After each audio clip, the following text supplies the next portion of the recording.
Good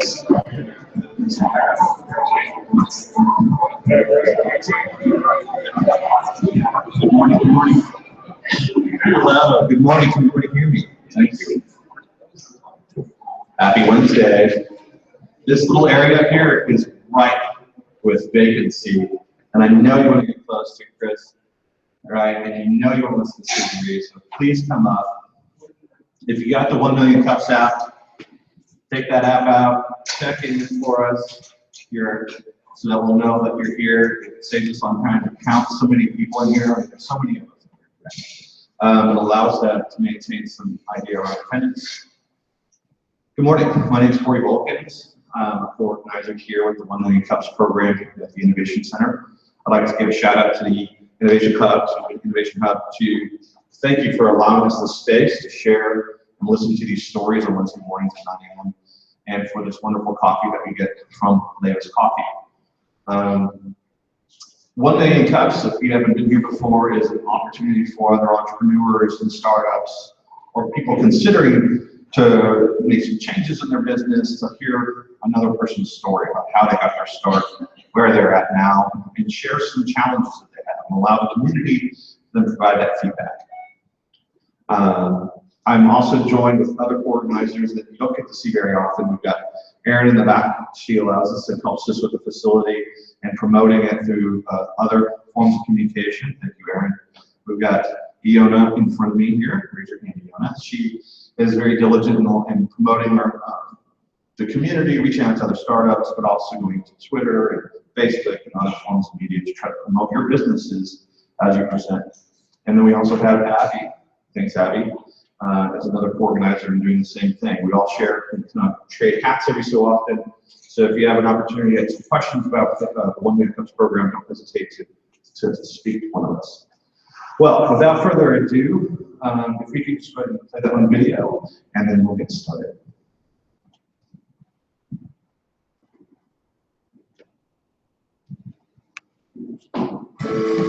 1 Million Cups is a weekly educational program developed by the Coffee Foundation.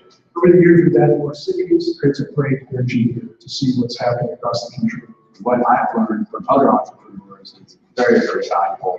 Sitting in a room with other people that have ideas too, it helps people to do something. You know what? My idea is good something. It's worth pursuing. It's worth going after. Even if it looks like a challenge, I should still go out and try to do it. Thank you. So if you have a Facebook feed or if you've got Twitter up and going, please don't hesitate to also take a notice to the board here. We've got several of our presenters hashtags. We've got Connected 1 Million Cups LR, 1 Million Cups, Air Innovation Hub, Leo's Coffee. If we don't see Citadel out there, if we don't see Local First and the Spark, we'll try to get that afterwards. But as we're talking, take pictures, tag each other, and let's promote these businesses and startups. So without further ado, I'd like to introduce Chris from Citadel.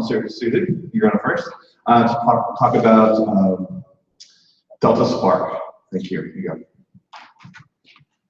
Good morning, guys. How are you all today?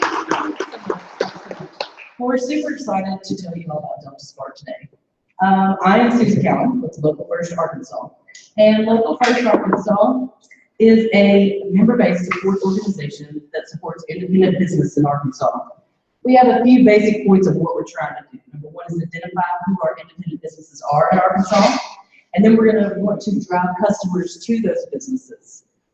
We do this through our website and through, we have a directory, an online directory, as well as it is listed in the back of Local Magazine. The next thing we want to do is educate our business owners on best practices. And that's kind of what has led us to where we are today. And then we also want to educate the consumers on the impact of them keeping their money local. And we're going to do that through marketing campaigns. So all of this together is what we do for Local First Arkansas. So for 2 years, Mike Steely and I have been talking about and having meetups for Local First Arkansas. We've been getting business owners together and trying to figure out what it is they need. So when you work for a big corporation, you get lots of training, right? And you get lots of furthering education as time goes on and things change. They teach you what is going to happen and what's happening in the world today and how they can stay on top of those changes. Well, small business owners don't really have that kind of resource. So So we want to be that kind of resource for them. And that is how we came up with Delta Spark. So Delta Spark is, we've won a grant from the Small Business Administration to help us fund and build a program that is an online instructional program of Local First Arkansas. It's designed for small business owners, and it teaches them advanced digital marketing strategies to help them grow and generate revenue. So if there's a business out there that has needs, usually the number one need is to generate more revenue. And so we want to help them do that. This program is supported by the Small Business Administration, and this program is intended specifically for the Delta region of Arkansas. So if you click the button on our website, it'll show you 42 counties in Arkansas that are in the Delta region. So this is what it looks like. So Delta Spark is an online instructional. And so it has the reach. It can go anywhere. We can have somebody from Monticello participate. We can have somebody from Jonesboro, Desert, anywhere in between. And so they know it's really hard to get to Little Rock every once a week to do a class. This gives us the reach to reach out all over the state into the Delta region. And they'll have a little instructional video. They'll have their to-do list, and then they'll have their expert. And their expert is something else that makes us a little different than what's out there. But this is who's eligible. It's pretty simple. Are you in the Arkansas Delta? And like I said, if you don't know, there's a map on our website. You just hit the button and it'll show you what counties are in the Arkansas Delta. It's basically the whole, I guess depending on which way, like the whole east side of the state and most of the south. So below Little Rock and below. And then does your business meet the standards of the SBA for a small business? And there again, on our website, you just click a button and it'll take you right to their standards. So that's it. If you meet those two criteria, then you are eligible to apply for Delta Spark. And we want you to do that. So what makes us different? We're focused on the marketing that generates the revenue. That's a big deal because it's ever changing right now. It's going really, really fast. And this is one of those tools that we constantly need to be educating our business owners so that they can keep up in the world today as fast as it's going. It's developed and delivered by practicing professionals. This is huge.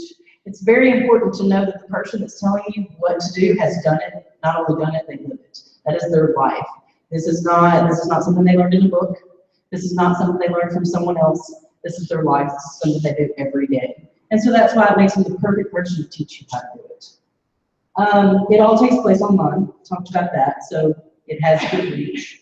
And it's designed for real business owners. It doesn't matter if you've been in business for 3 months or 30 years, this program can help you. So just to give you an example of our community experts, and this is just the beginning, there's a couple that are in this community, Nicholas Melford, Steve Manette, David Moody, Spencer Jones, these guys, Wilson Kennedy, they're all regulars here at the Innovation Hub. And these guys are good at what they do. I mean, some of them I would dare to say are the best at what they do. And the tips that they can give the business owners to make their life easier, when I'm talking to someone that's going to do one of our educational series, that's exactly what I tell them. I'm like, give these people tips to make their life easier because you're the expert in this field. You know these little tricks. And so that's what I need you to share with our business owners. And so these guys have those tricks, they really do, to make all of our lives easier. It's pretty impressive. So yeah, that's what Delta Spark is. And this is how you apply. You go to localfirstar.com/Delta Spark, or once you get to our website, you just hit the button. And you can apply online today. Anyone is eligible to apply as long as you're in the county and you're in the Delta and you are a small business. And we encourage you all to apply. All right. Does anybody have any questions? I think everybody knows this, right? So the last thing that we typically do for every community member here is, what can you do, or what can we ask of you? What can we help you do? I think you've already asked that. Anybody else have any questions? Well, I do have an ask for y'all. I want you to share this link with your friends. So if you know a business owner in the Delta that this could help, please share this link with them. Please tell them about it. Tweet them, Facebook them, however you want to message them, and tell them about Delta Spark. If you think that you know a business owner that could, benefit from this program, let them know because we're taking applications right now. Anybody have any questions? So my question is, are there a certain number of businesses that you're taking? Like, are the slots Yes. that fill up? Yes. So we're gonna do 15 to 20 cohorts in this first year. Depends on the applicants, how we split that up. But for this first program, for this first year, it's 15 to 20 cohort teams. And then when is the deadline? Is there a deadline? Not yet, Okay. yeah. But we are open for applications right now. Good. Anybody else? All right, everybody, put your hands together. Thank you so much. All right, next we've got Chris Wright with Citadel Systems. Please give your hand and welcome Chris.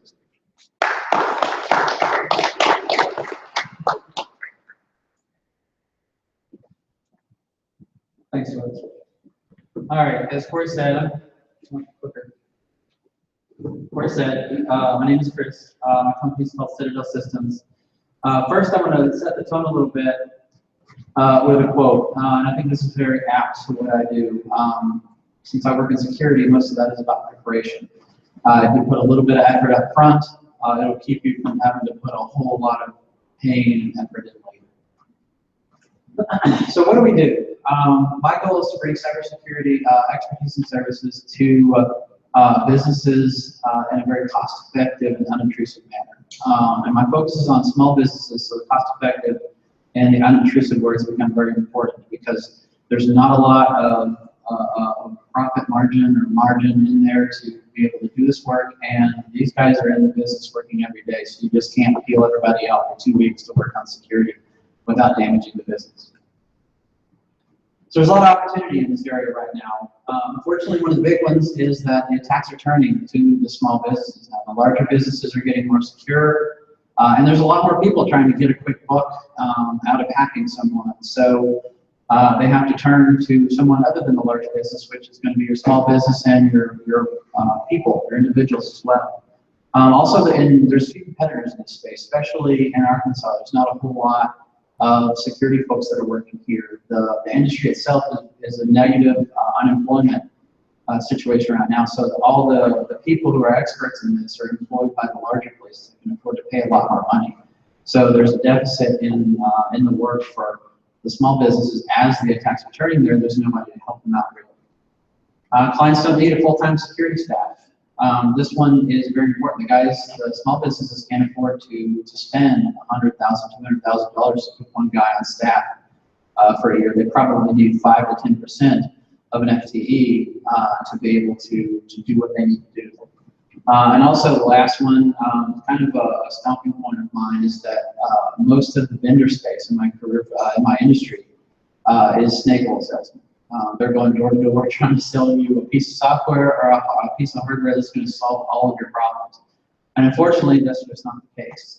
It's a lot of hard work to be done, a lot of analysis and engineering that needs to be done on the fly for this kind of stuff. So it's not just a quick fix, kind of Band-Aid patch movements. Of course, there are obstacles. There's always obstacles. Two of the big ones are awareness and fatalism. Sorry, I can't do the word. But the big one under awareness is that people that haven't been attacked just don't think this is really something that they need to worry about now. They don't see it. They only see it in TV shows or movies or the news where it's hitting things like Target and Yahoo and large banks and governments. So they don't think that their small business is really that important. Unfortunately, if you have computing power, if you have financial records, if you have intellectual property, your business is important and it's a target.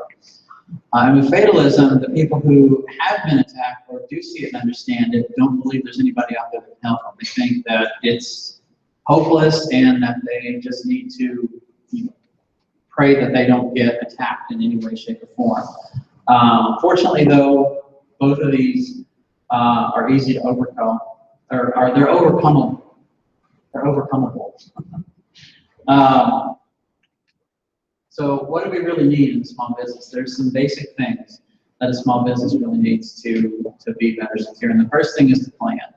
And I think everyone in here has some level of entrepreneurship or are engaged in a business, so you understand that one of the core functions in business is planning. If you don't put that plan on paper, if you don't document that, then you don't really know what you're doing from that point. So this is really the key to it, is to put the thought to it and document what you're going to do. Next up is to take your information infrastructure design under consideration. How do you pass information around? How do you store information? How do you process it in both technical and non-technical means? So how is it in your IT systems? How is it in your processes? How is it handled on paper?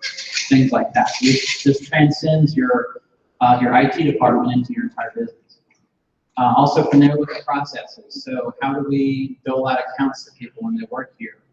That's a very technical side of it. How do you give out your computer accounts? And then you flip that to the process side. How does your HR person handle applications? How does your accountant handle your financial documents? And can you take any of that and find the vulnerabilities and make those much secure? Another big one I'm planning is emergency plans. Two big areas in here are incident response and disaster recovery. Again, if you don't document this ahead of time, when both of these happen, it's going to be hair on fire moments, and you're probably not going to be thinking logically. So it's better to have these documented up front. One of the big ones too for small businesses is the user awareness. A lot of the threats are targeting the user space. Scott and I were just talking about this earlier with ransomware. You've heard of ransomware. You haven't heard of ransomware phishing, social engineering. These are targeting your brain, trying to get you to do something that is advantageous to the attacker, something that's negative to your business. So trying to get you to click on an attachment that's malicious, or trying to get you to divulge your credentials to a sensitive system or something like that. And finally, you want to assess your risk regularly. We see this in the financial industry. I spent several years at FIS, and there's always financial risk assessments occurring all the time. You want to do this in security as well, so that you know that you're making the right decisions and you are putting your limited money where it will work the best to reduce your risk. So here's what we offer to try to help you. First and foremost, I pretty much offer the entire security program. So I'll come in and we'll start laying down the groundwork. We'll build up what you have, work with your teams, work with the decision makers to integrate your business culture, your business processes, what you do into a security program so that it works within your business. You probably already have a few things in there that we can take and build upon. But this really takes it from that and over a period of time builds it into something that you can go, I understand my risk is managed, I agree with how it's managed, I feel safe. And then the additional services are more traditional consulting services, things like one-time assessments or like strategic support, compliance support, things like that. So as we talked a minute, I've got a slide for this for you. What you can do to help me. So if you have small businesses that you know that are looking for somebody or struggling with this, put us in contact. I will go out and talk to anybody, no cost, no obligation or anything, to see if what I do can help you. Maybe it makes sense to set up a program and contract with me. Maybe it's just, you need some advice or something like that. I've done this for over a decade, so I really enjoy talking about it. I don't mind just, giving advice here and there if that's what makes sense. I'm more interested in kind of fixing a lot of the wrongs that are in the industry than I am really in trying to rake in tons and tons of money. Industry and trade groups as well. This is an area that I'm getting into. If you saw, there's Arkansas Economic Development Commission is putting on a presentation on cyber and fraud risk in February through the Manufacturing Solutions Program. I'm one of the presenters of that, so I'm plugged into that. Working to get in some other areas as well, into the legal area, accounting, stuff like that. Places where information and computing systems are a real key to the business. And then security professionals. I'm also just trying to connect in the area in Central Arkansas. There's a lot of people that work at different places And if you work in an FIS or if you work in an Axiom or somewhere, you usually just go to that work and go home, and never really connect with anybody. You don't have great groups for community in the area. So I've got a couple of things that are working with some other groups trying to build this up. And then whenever I can just go out and meet one-on-one, I've got lunch today with some Air Force guys who are doing this out of the base, just to try to better connect the community to make sure everybody's needs are met, and to try to help make this portion of technology relevant in Arkansas. So as you can see, I've got a website and a social media handle that's Facebook and Twitter. So on both Facebook and Twitter, I regularly post little tidbits of security information, news that's distilled from the super tech or super nerdy side that I read into something that's actionable in business or your personal life, for people who don't sit there and read Twitter for hours at night and read articles about this stuff. I try to make it where that's useful to you guys. So if you want to jump out there and follow my company's page, I appreciate that. And with that, I will answer any questions. Or no questions.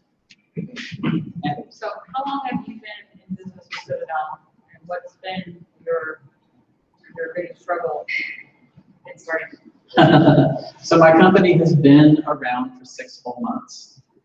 And my biggest struggle is probably in connecting with people. I am from Arkansas, but I moved away a decade and a half ago and traveled the world in the Air Force. And when I came back, this is a totally different place. And I came back to a job at FIS where I went and I worked my butt off all day, every day for hours and hours on end, and I never saw the light of day kind of stuff. So I didn't really get out and start connecting with people and visiting places like this, Venture Center, and other groups until very recently. So that's been what I've worked on a lot. I knew that up front, so I spent about up until very recently, I just, was more focused on meeting people than trying to score clients. And now lately I've been shifting out a little bit to try to build a clientele, but continue to go out and meet people. Like I said, I have a lunch meeting today with some Air Force guys. There's no opportunity there whatsoever for business, but they're security folks, and they're part of the community.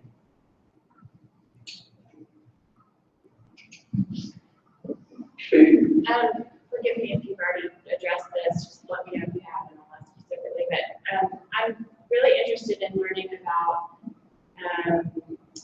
certificates that businesses use online, and whether you think those are useful as communicated to someone from the actual security industry. Do you think that the certificates are just kind of geared for customers to feel more comfortable, or do they make sense to someone from your perspective? And if so, what do you think about using them and giving them? Right, you're talking about like certifications? Certification for, say, trustee or something that kind of guarantees a certain level of security for information that a business is holding. Okay. There are a few out there that are, and really what a certification or certificate does is set a common ground. So as long as you look at it from that, so if somebody says, I have been certified as PCI compliant, then you understand that they've met this certain set of goals. And that's really a threshold to do business with a lot of the companies that voluntarily participate in that certificate program. But then there's a lot of other certificates that really, they're meant to convey something, but you look at the company that conveys that certificate and you really wonder, okay, are you just doing this for the business aspect of it? Or are you trying to build the authenticity of the certificate up? So I think with some of the larger ones, it does convey a level of trust, but as you get really away from those very top ones that everybody knows, you really lose a lot of that authenticity and what they're trying to communicate with that, just because they're not known, you don't understand what goes into them, and there's not a whole lot of backing there. It's, same in certifications of people. I have certifications myself for security, but they're mainly to get, when I go apply for jobs, it would be to get it through the HR process, because they're looking for somebody with a CISSP or certified mental hacker or something like that. So yes and no. That's with every answer. A little bit of some and a lot of none. So over the course of the election season, Oh, man. look at You are opening a can of worms. look at the back-end traffic on all of our clients and a whole bunch of other sites that I've taken a look at analytics on. The overwhelming traffic that's hitting a site has something to the effect that the words vote Trump, and it is coming from Russia. Yeah. And it's not that the good traffic's not coming there, it's just the volume of that has 5 to 10x outpaced the normal traffic of that website. What, is there, from your perspective in the security side, what the heck is going on there with, the people that are banging on sites somewhere? Yeah, I saw that on mine too. And there's about It's everybody's. there's about 3 or 4 tags that you look at on there. It's a new weird way of spamming, and I don't know that it's the cost model for spamming. The reason it exists is because it's so cheap to send emails, to make robocalls, to do that. And what he's talking about is when you do website analytics or any time a web browser connects to a web server, it conveys a lot of information, and that's trapped in the analytics side. So when we pull up something like Google Analytics, we see these weird tags of who visited our site. And it'll say go Trump, or there was a entertaining. Yeah, it's interesting to look at. A lot of them are from St. Petersburg, at least from mine. And then there's some other ones that were more advertising spam. You use this specific search engine or something like that. But to me, I think it's just another creative way to spam. I read a little bit on it, not terribly in depth, but nobody that I've read seems to believe it's anything more than just a new way to try to spam. But the target for that spam is very limited. It's not like you're just going out and trying to hit every email address. You're hitting people who are looking at web analytics, webmasters, small business owners who do it themselves, things like that. And that's why I'm wondering if this is building to something. If it's a test for it's kind of like an alien deal, and it's a test for something And just to larger. be clear, these are not Russian people sitting at a computer pulling websites. I think maybe can you explain, like, it's a bot, right? Yeah, it's a bot. Yeah, That's, and that, but everybody, but not just Russians have bots. Microsoft kind of bots, and Google has bots, and they register on analytics sometimes too. But it's not with you. This is weird. It's kind of right. Is this test? Are they looking for insecure websites? And it's going to lead to something. Yeah. So it could be. You have to go back and look and see what the traffic is. Look and see when you're doing analytics, you're aggregating. So you're not looking at the actual calls. If you went back and looked at your Apache logs or something like that, you could see what they're trying to do. There's a lot of, and this happens a lot. This is probably one of the biggest confusions between people who work in security and the people who see security from the outside, is that they think when I'm getting hacked, it is someone sitting there, I'm going to get into your computer. And, 9 million times out of 10 million, it's just an automated program that's just scouring the things. Like Google and Bing and everybody that searches has their bots that go around. They spider the web, and they're looking for all the sites, and they're searching. They hit a site, they gather all the links off that site, and then they go hit those links, and then just on and on and on, recursively, until they have scoured as much as they feel like is enough of the web. And attackers do this too. They'll go out and they'll try to hit IP addresses. I mean, there's only so many IP addresses. And you can just, start at 1 and 2 and 3 and go through that and do that. So they try to do this. I have servers, and I'll look at what they're hitting, and it's just the most absurd thing. My servers are fairly locked down, and they're trying the most benign, kind of things to do that. And this is just another example of that, where people are scouring links somewhere, and then they're going and visiting a page. And what we see is that user agent tag that says, go Trump 2016. What we're not seeing in the analytics might be them attempting things like directory traversal, or looking for malicious versions of, my PHP admin or something like that. So you'd have to dig a little bit further into the logs to see that kind of stuff. But usually they don't. when they're doing that, they're going to hit it a lot more. I've seen, you know, in the teens, it's a high number compared to my normal traffic, but it's not, you know, hundreds or thousands of times a hit, which is usually what somebody who's scouring for vulnerabilities. So one thing that we've talked in the past, Chris, is that there's going to be a lot more of these types of questions when you're talking about getting the word out. We've talked about this. One of the things we want to present is a cyber-side chat, right, where he can potentially come out and so be putting more thought in, like hosting an event. Okay, good. Well, I've just given an opportunity to see if you would be interested in showing up, because there's a lot of questions and it's a hot topic. And it seems like that's the best way to probably start to invite a community. Yeah, that's a good point. So you can go on forever. But you know, Corey and I've talked to this. I've talked to some other folks about this, and I've gotten good reception. But the idea is to, on a monthly basis or so, sit down around here, bring in people.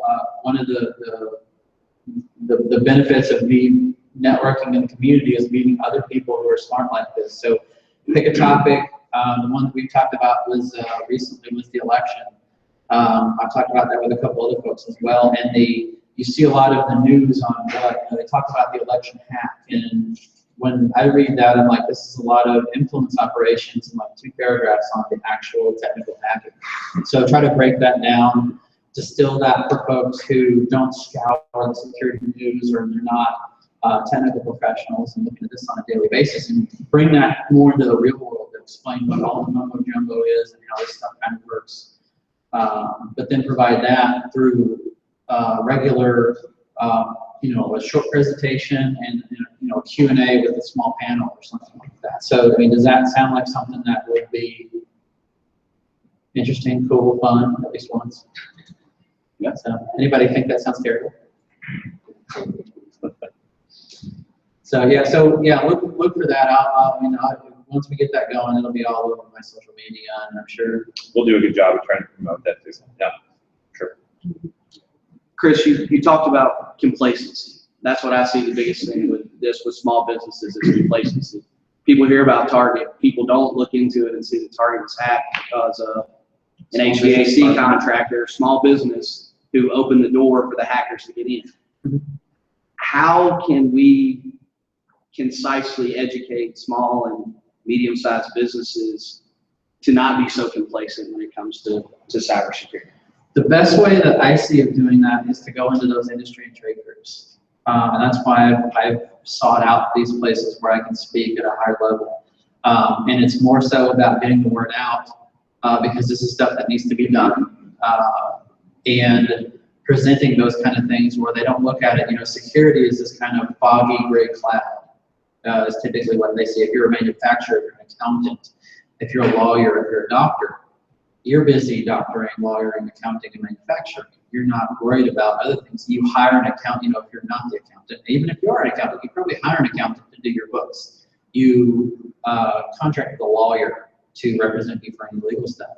But a lot of these folks think they have to just kind of flail on their own and figure out how to do the security stuff. So if in a larger audience where there's some sort of you know, industry partnership where the folks come together in, you know, bar association meeting or economic development commission, something like that. To me, that seems like the best way to do it, because you've got a captive audience there.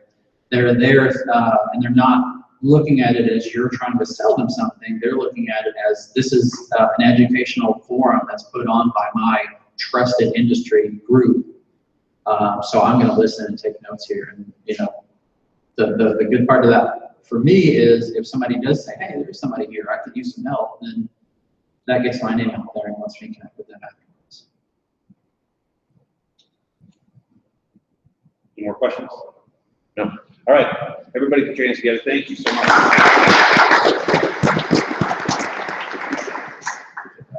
All right. That concludes our one-name cuts for this Wednesday. Next week, we've got a schedule change, so we'll let everybody know who is our presenter, unless we know off the top of the head. If not, look to Facebook. We'll get it out there as we typically do, but we will have something next Wednesday. But thanks again. If you haven't tweeted or signed in or checked in on the app, please do so. And see you next week. Thanks much.